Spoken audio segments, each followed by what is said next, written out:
All right. Hello, everyone. And thank you so much for joining us today for New Explanations, the AI Teaching Method. Our presenter today is Matthew Curtis of University of Southern California. My name is Ellen, and I will be your moderator today for Hawks Learning. We will have a live Q&A session after the presentation, so please enter any and all questions into the Q&A as we go. And from here, I'm going to turn it over to our presenter. Hey, thank you, Ellen, for that introduction. So welcome, everyone. This is a fairly short presentation about the use of AI. So I'm going to talk for about 15, 20 minutes and then allow time for questions and answers. As Ellen mentioned, I encourage you to type questions in the chat window and the question option, and there'll be time, an opportunity to unmute at the end to ask questions directly. So briefly, I'm Dr. Mathew Curtis. I teach in the Annenberg School of Communication at the University of Southern California. And like many of you, since AI really kind of proliferated and broke onto the scene in the last few years, I've been seeing my students increasingly use AI. And as a professor and instructor, I'm increasingly trying to think about ways I can use AI effectively in my classroom. And one of the reasons I like using AI in the classroom is when I use AI in my teaching, I nearly always tell the students I'm doing this via use of AI, or we're using AI live in the classroom, or I say I prepared this or did this with the help of AI, because that always gives me the opportunity to talk to the students about the strengths and weaknesses, the pros and cons of AI. And it reminds my students that even though I'm much older than they are, I still know what AI is, and I'm still aware that they're using it, which makes them, in my opinion, less likely to cheat or use AI unethically, or however you want to frame it, in their own work. Okay, so with that intro, let me go ahead and turn on my screen share.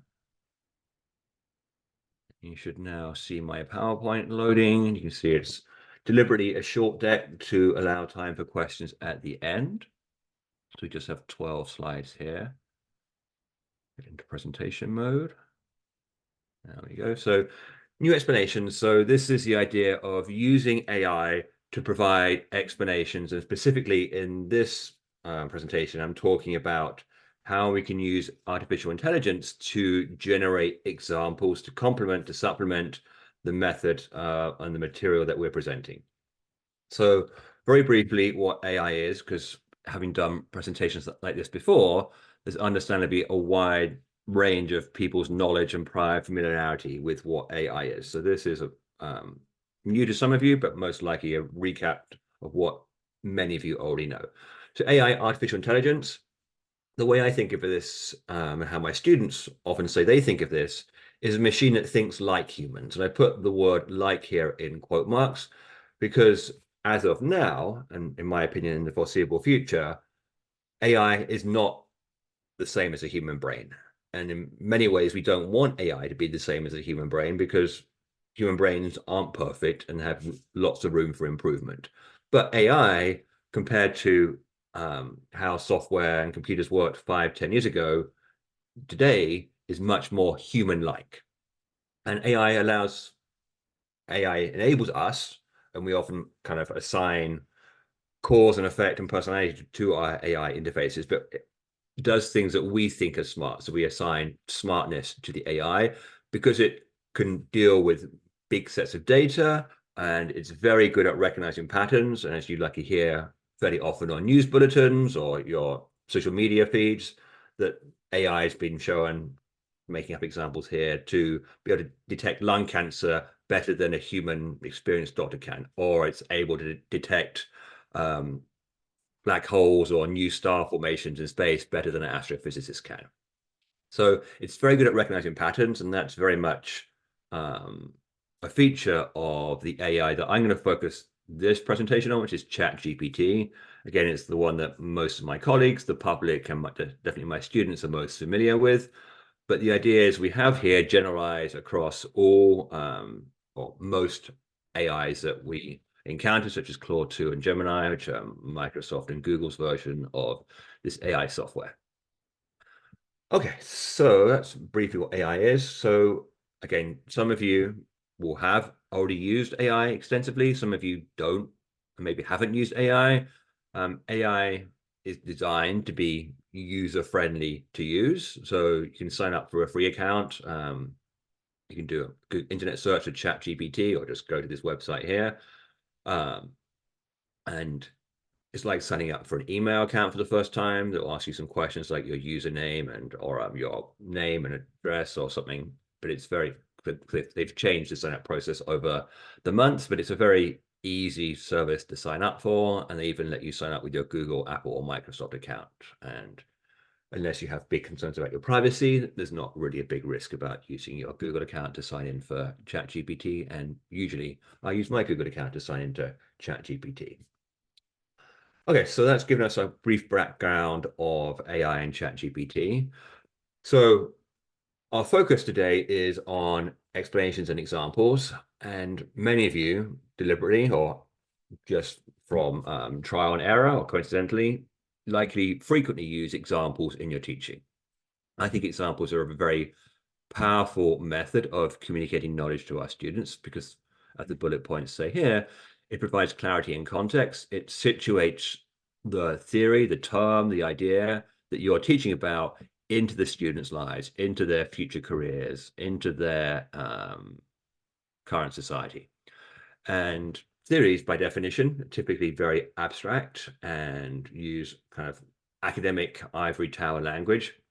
And making it be in that example helps make things concrete, and it shows the students, hopefully, the relevance of these terms to their current and future selves. So it's connecting students to the material.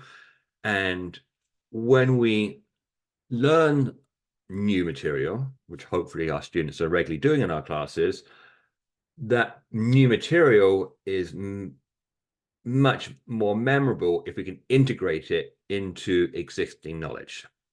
And again, current examples help take this new learning and connect it to stuff we already know, which allows us to situate it in our knowledge structures to allow us to recall, apply, and access that information in future classes.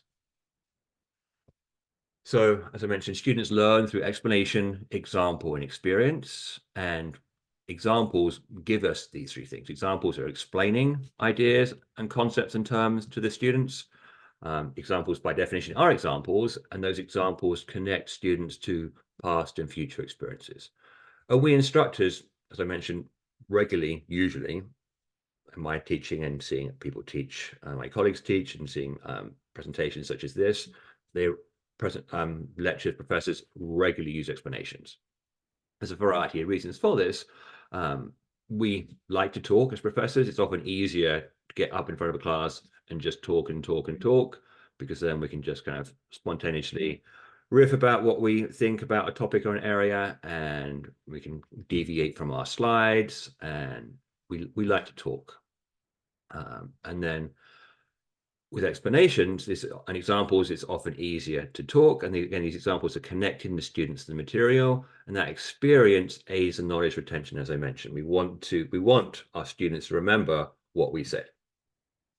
So given most of us, upon reflection, already know that examples are powerful and useful, I occasionally have conversations with my colleagues, why don't we use more examples? I was doing this earlier this week, thinking about this presentation I was going to give.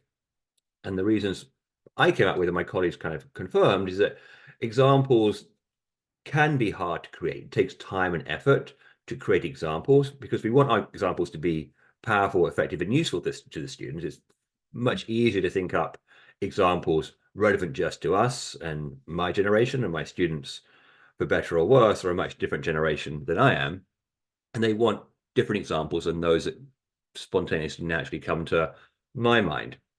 Which leads into this next bullet point here. The example that I generate, even if it's a good example that really illustrates the point, whatever context I put that example in, such as I put it in the context of a sports analogy about, I don't know, American football.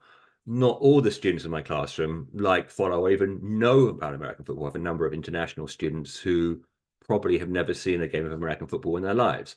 So it works really well for domestic American students, but my international students maybe get more confused by the example, because I'm talking about offensive linemen and quarterback throwing the ball. And you can generalize that thing to any example you use. I could use an example about the new Taylor Swift album that my children were just talking about that came out today. But again, some of my students will hate Taylor Swift or not really know about Taylor Swift. Um, I like it or unlike as that may be. So these, I think, are reasons why I don't use even more examples in my teaching, even though I know they're powerful, because the examples are hard to create. But this is where artificial intelligence comes in. With the use of AI, it makes the examples much easier to create. So when we work with an AI, again, this will be likely familiar to many of you, but not to all of you, which is why I'm going to briefly describe it. When we work with AI, we use what's called a prompt. So a prompt is like the internet search term you type in. When you go into Google and want to find airline tickets or bakeries near me, you type in cheap airline tickets or bakeries near me. So the prompt is the search term. So in ChatGPT, I might say an example about standard deviation in music, an example of regression to the mean in sports, an example of outliers in finance. And in red here, that's the concept, that's the term I've been talking about, or my lecture slides are out this week. I'm talking about standard deviation. And I want to get an example of it in music or in sports or in finance. So the orange is the context. So you can hopefully quickly see how you could replace the red text with a concept or a term or a theory from your course material. I took 3 here from statistics, and then you can use music, sports, or finance, or other things you know your students are interested in. And then ChatGPT will give us an example of standard deviation in music. And if time allows, I'll maybe pull up my ChatGPT and show you a quick example. But I want to get through the slides first, and then maybe in the Q&A or at the end of the lecture, I can show you ChatGPT in action. Now, a benefit, and one of the things that makes ChatGPT different from a regular internet search, is that ChatGPT and most AIs are what we call conversational. So when you ask a question such as an example about standard deviation in music, ChatGPT will generate an example, and it will give it in a text-based format, so it'll write 50 to 200 words, giving an example about standard deviation in music.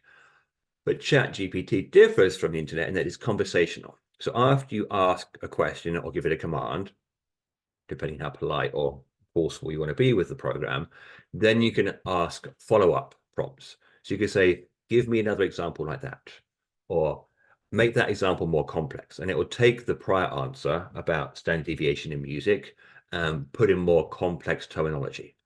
Or if it's already too complex, I can make it simpler. I can say, explain it to me like I'm 5, or give me the example in fewer words.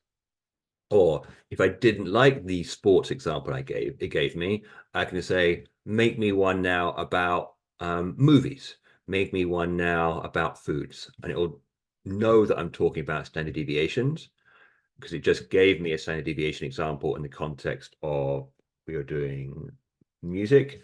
And it will then say, okay, you want it about sports? Let me give you a standard deviation about sports now.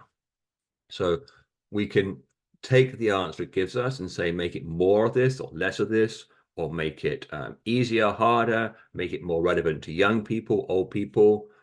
So it's not a true conversation, but it's more conversational.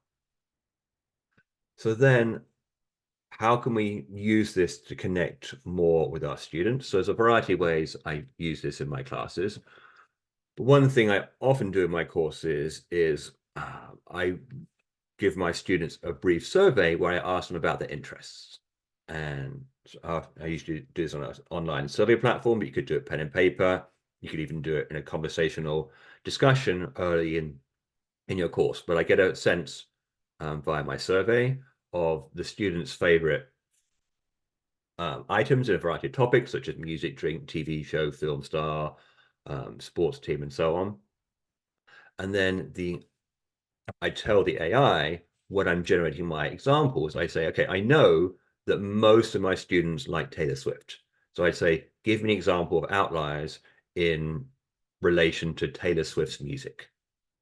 And I can say to the class, we're going to look at an example now of regression to the mean or crisis communication or whatever the topic is you're talking about in the context of Taylor Swift. So I know many of you in your survey responses indicated Taylor Swift was important or something you're a fan of.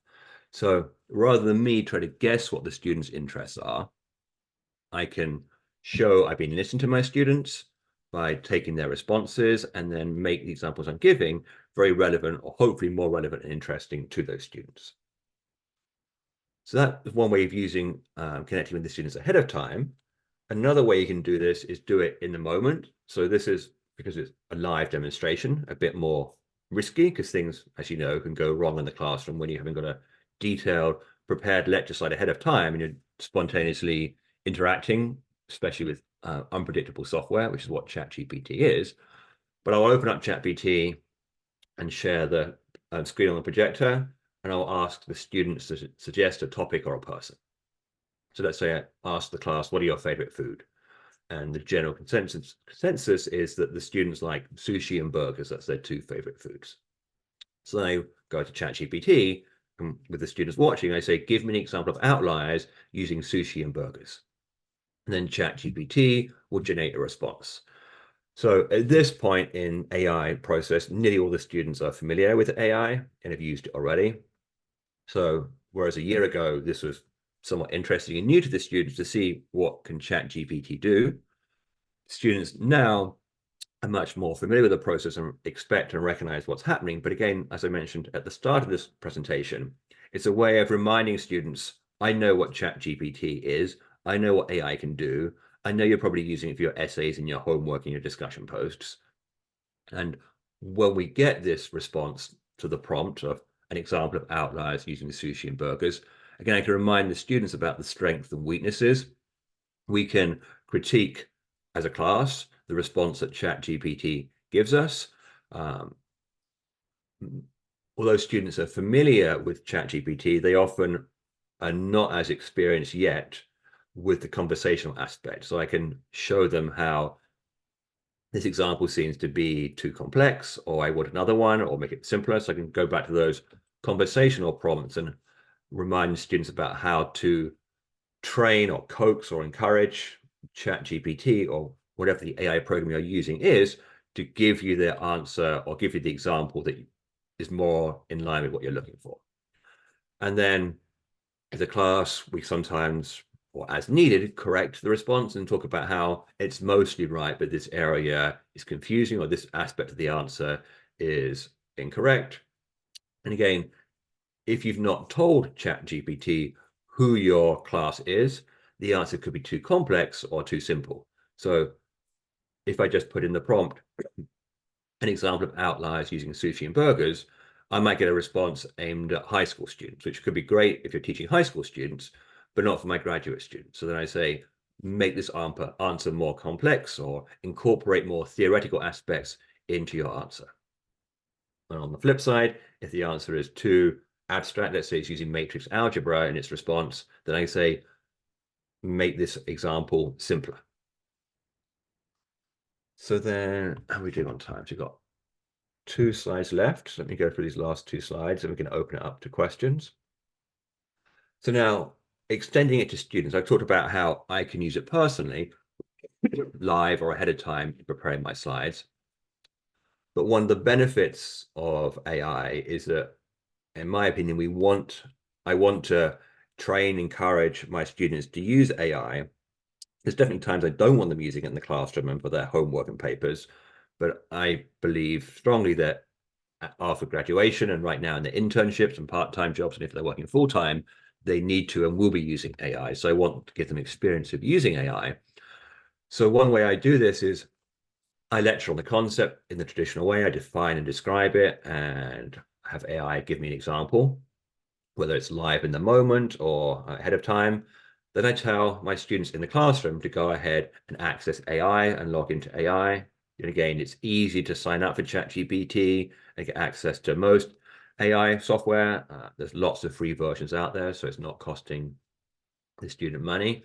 And I ask the students to individually generate an example of the context. So I might say, okay, you saw me get an example of outliers using sushi and burgers. I want you now to generate an example on ChatGPT of outliers in a context or topic that's interesting or important to you.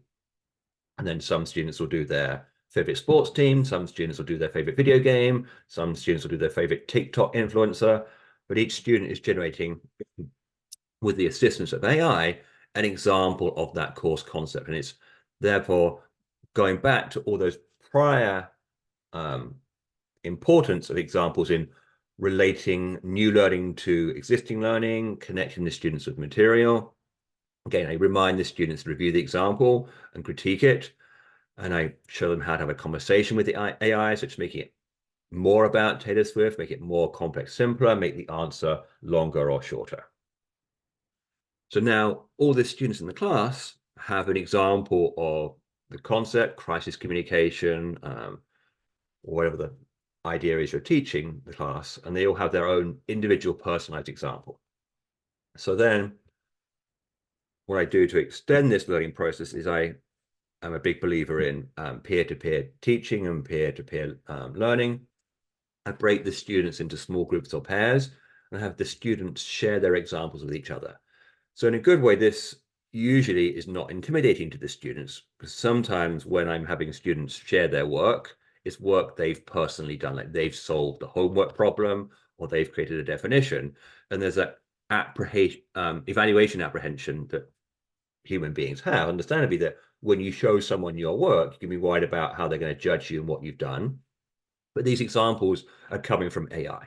So the students are usually much less intimidated about the idea of speaking or showing what they've done, because in some ways it's not really their own work. AI has done the work for them. So the students are usually quite eager to share, and especially eager to share because they're talking about this course concept in the context of their passion, Taylor Swift or the NFL team or the World Cup or whatever it happens to be. And then you can play with variations on this, such as have each group of students, let's say you've got a group of 4 students, you can have a group of 4, each group of 4 in the class votes for their best example. If you've got a class of 20, the winner of the best example in each group shares their 5 examples with the class. So then they see an example from your lecture, they've generated their own example, so that's 2. They're in a group of 4, so they've seen 3 more examples from their peers. So they've already got 5 examples of this course concept. And then the top 5 in the class from the small group share. So suddenly you've got 9, 10 examples being shared around the classroom. And obviously you don't have to do the class share across all the groups. You can just keep it in pairs. But I've done this in small discussions with 10, 12 students. I've done it up to 35, 40 students in the class, breaking into small groups of 5. It would get a bit messy doing it with 150 or larger in a lecture hall, but you could still create groups of 4 or 5 and just not go into the bigger sharing. And again, then the class could vote on the best example overall that AI provides. And again, if you do this on a regular basis, you can input variations, such as I sometimes do. Once they've got their example, or before they make the example, say, make sure your example is about Los Angeles, where USC is, or make sure it's about the University of Southern California. Or I say, tell AI to make it a funny example. And again, it just adds variation into what's going on there. Okay, so my goal was to talk for 20 minutes on those slides. We went a bit over at 23. My last slides. Let me turn off the share. We have some time to take questions. So you're welcome to type in the chat window. I see some in there, or unmute and ask directly. So I'm going to start scrolling through these questions. So the first question came in from Gary. So for assignments that call for original non-AI writing, what is the current situation with plagiarism software and detecting AI? So Gary, it's an important question that I think many schools are grappling and fighting with. It's difficult for the programs, in my opinion, to detect AI, and it's very hard to prove AI wrote it. Comparing it to traditional identification of plagiarism, in my opinion, plagiarism is a big problem. But when I thought a student was plagiarizing, I could go away and find the source and say, look, these 400 words are word for word the same as this source. This is plagiarism. And it's relatively black and white. So here's your writing, here's the source. You might get X words, 8 words by chance the same, but you've got 400 words the same. And maybe that source is even listed in the student's reference section. When it's AI detection, of use of AI. It's difficult to prove. Some of these software programs are charging extra money for this service of AI detection, which understandably some colleges, universities, schools don't want to pay for. So if I'm suspicious of my students using AI, I usually call them in for a one-to-one meeting and talk them through the process and hope they self-incriminate or just openly admit that they've used AI and then progress from there, depending on the extent and severity of how they've used AI. But I'm not confident that AI software detection programs work effectively. The one thing you could do, I've not done this myself yet, is you could remind students that AI detection is getting better and that your course or your school or you personally have created an expectation that in the future you will go back and look at past papers using detection programs to see if AI has been used. So it's almost like scaring the students that in 5 years' time, when detection technology will be much better, you might run their papers through a detection tool to see if they've plagiarized. Now, there's pros and cons of scaring students, and this is getting slightly off topic from the presentation, but that's my thoughts there. Anonymous attendee, I've disallowed use of generative AI on exams and papers. I want to assess what they know, not what they can look up. My prompt emphasizes use personal life examples, yet some still do. The course is online, no group work, what to do. So this is difficult. I've gone back and forth on this, and I know my colleagues have too. It sounds like you have too. It's, do you want to train the students how to use it? And do you want to ban it? And do you want to tell them to use it? In some ways, the whole debate reminds me of when the internet became available, when Wikipedia became available. And I see the idea of students using AI following the trajectory of Wikipedia. And what I tell my students about Wikipedia is that Wikipedia is a good foundation on which to start. You can go to Wikipedia and find the most cited authors or what people recommend, but then you have to do the work of checking it and verifying it and validating it, because nearly anyone can post on Wikipedia. So just because it's there doesn't mean it's good. The same thing is true of AI. I encourage my students to use it to brainstorm or do a reality check. But I tell them I don't want you copying and pasting, because the AI term is hallucinating. AI makes stuff up sometimes and it creates fake information. And this hallucination, the fake information, can look very professional and comprehensive in its answers, but you need to check and validate. So that's what I do. I say, remember how 30, 40 years ago, you always hear the story about high school teachers told their students, you can't rely on your calculator because you won't have a calculator in your pocket. And now we all have smartphones in our pocket that serve as calculators. The same thing happened with Wikipedia. To me, it's the same thing with AI. It's going to be getting better and better and increasingly used. And we need to learn how to use it ourselves and teach our students to use it effectively, but not rely upon it, at least right now. Stuart Greenfield, your view of using AI should be applauded as not integrating AI into our lectures and courses as a dereliction of our responsibilities to impart knowledge to our students. So thank you, Stuart. I think there's definitely a variety of viewpoints out there.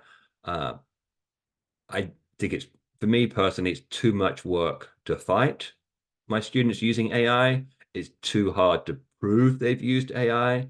And I'd rather spend my time teaching them to use it well than being a gatekeeper or a authoritarian, someone trying to stop it happening. Okay, I recognize it varies upon discipline and course content and what your school or chair want you to do.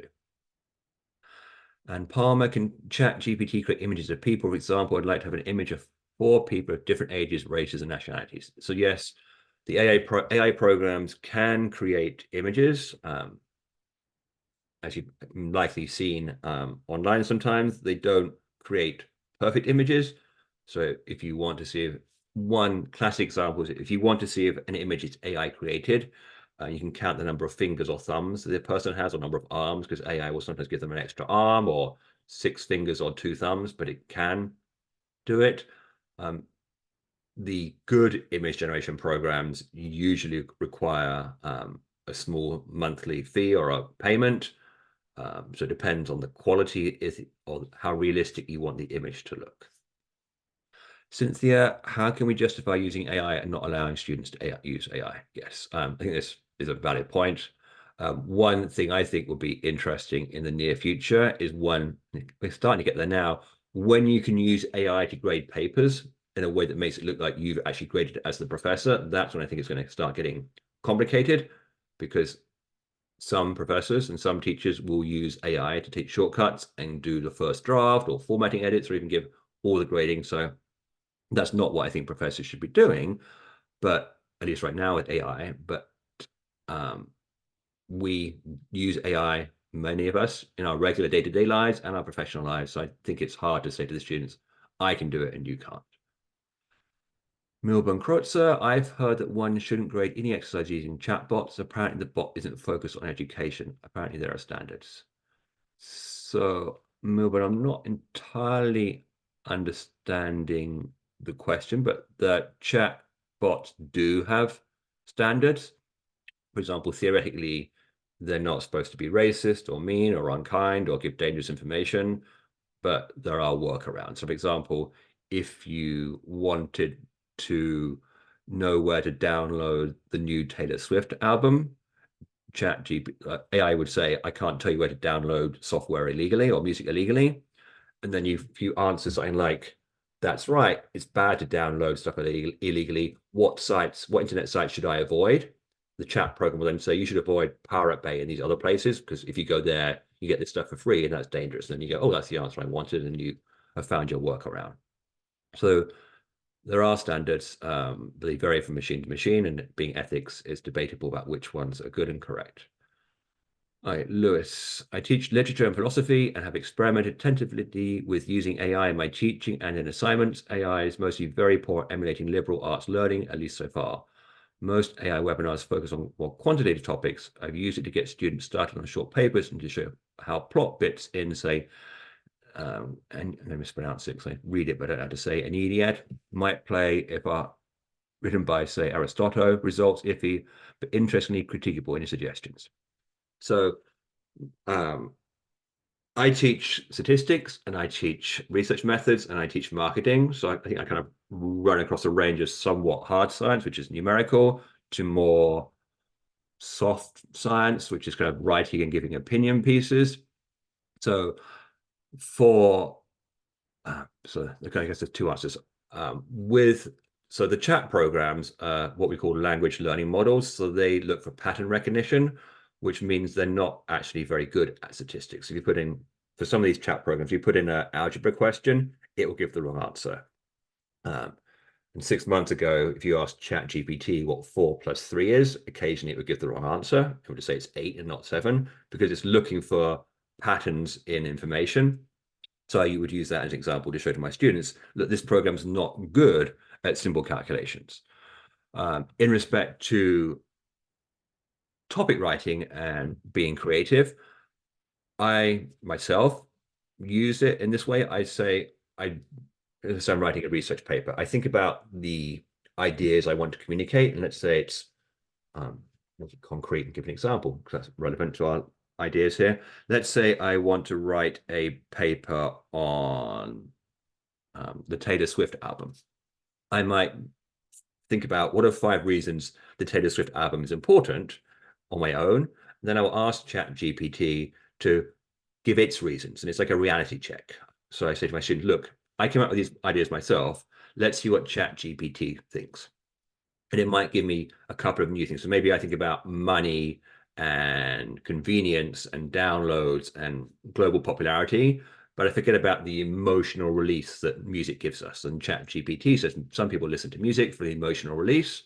And then if I incorporate that idea into my paper. So brainstorming, I think one of the fun ways of using ChatGPT is to ask it, and AI programs in general, ask it to write things in a certain style, which is kind of what you're doing here. But was what your example here seems realistic, I would say maybe have it write the Greek play in the style of The Simpsons or King of the Hill or Sopranos or as a cowboy western. So it gets very creative, and that creative examples often generate new thoughts on the part of my students or myself. But I think Lewis catches an important idea here, that it's so new and it's evolving. Play around with it. And I think for me, it's important to show my students that no one's really an expert in this, even the self-proclaimed experts. So sometimes I like to just put it up in class and try examples and try things out and say, this is working, this is not working. And when it doesn't work, to try and have that conversational aspect to push it down the rabbit hole I wanted to go down. Noel, thank you. I agree. AI has helped both me and my students deliver challenging content in a user-friendly way. I love putting Taylor Swift into my biology lecture example. Yes, so exactly, Noel. It's doing things that, yes, you definitely could put Taylor Swift into your biology lecture, but it's in some ways nicer and easier and quicker and more efficient to have AI help you put it in there. Like, we could go to the library and put out the journal articles, physical copies, and read them through and photocopy them like we used to, but it's much easier and user-friendly to go online and look at the digital version and do a Control-F word search for the key terms in the article we're trying to find. Stuart, for those interested in the Yelp of AI tools, go to Future Tools AI. Yeah, that's a good resource. Anonymous, great technique, but students have trouble distinguishing a general concept from an example. Do you coach them on the distinction?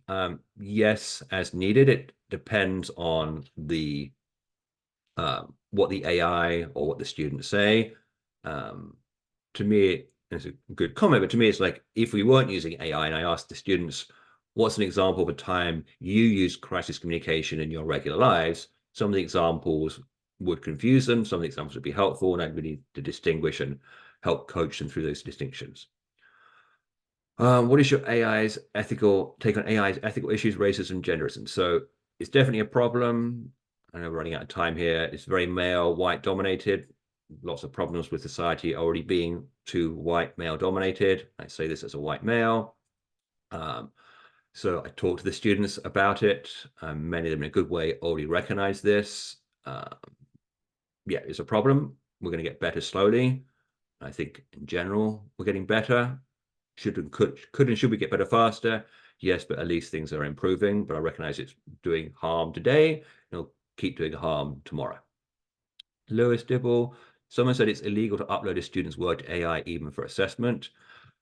So yes, definitely. I think it'd be hard for this. So this is getting into ethics. It'd be hard for a student to know you uploaded their work to AI. It'd be even harder for them to prove. Doesn't mean it's unethical. In the USC's syllabus, we have generic text that says we use Turnitin, the plagiarism detection tool.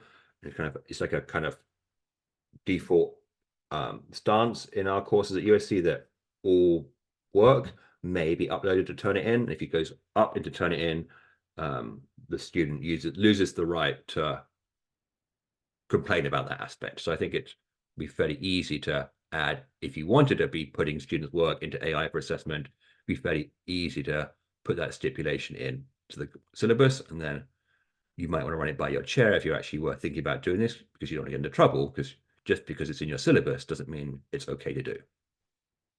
Anonymous comment, we use AI in everyday life, already embedded in many software. We use spell checkers, prediction, and such prompts in Google, etc. It is not the answer to all problems, but it is not the evil protagonist some educators are making it to be.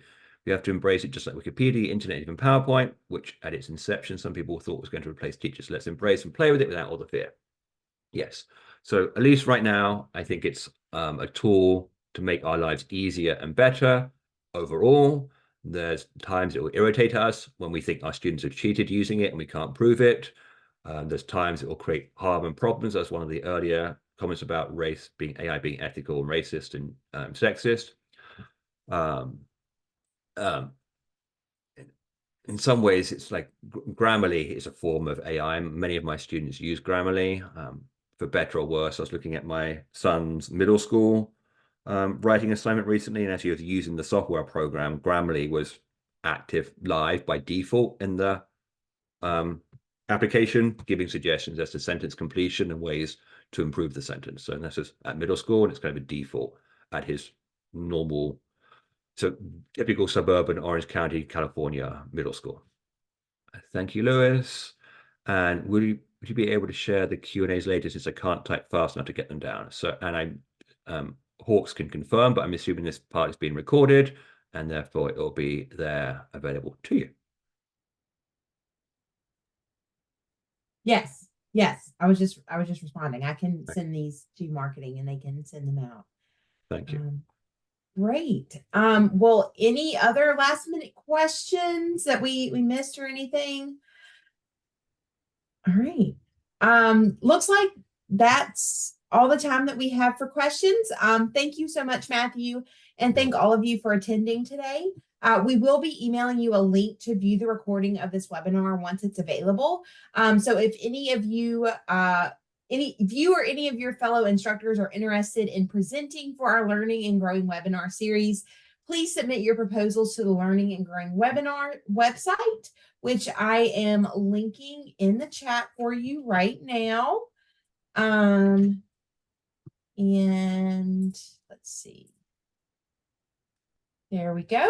So these are free webinars brought to you by Hawks Learning, an innovative educational courseware company. To learn more about our mastery-based course materials and how Hawks can enhance learning outcomes for you and your students, please visit www.hawkslearning.com. I hope everyone has a great rest of your day, and thank you so much for attending today's webinar. Thank you, everyone. Bye-bye.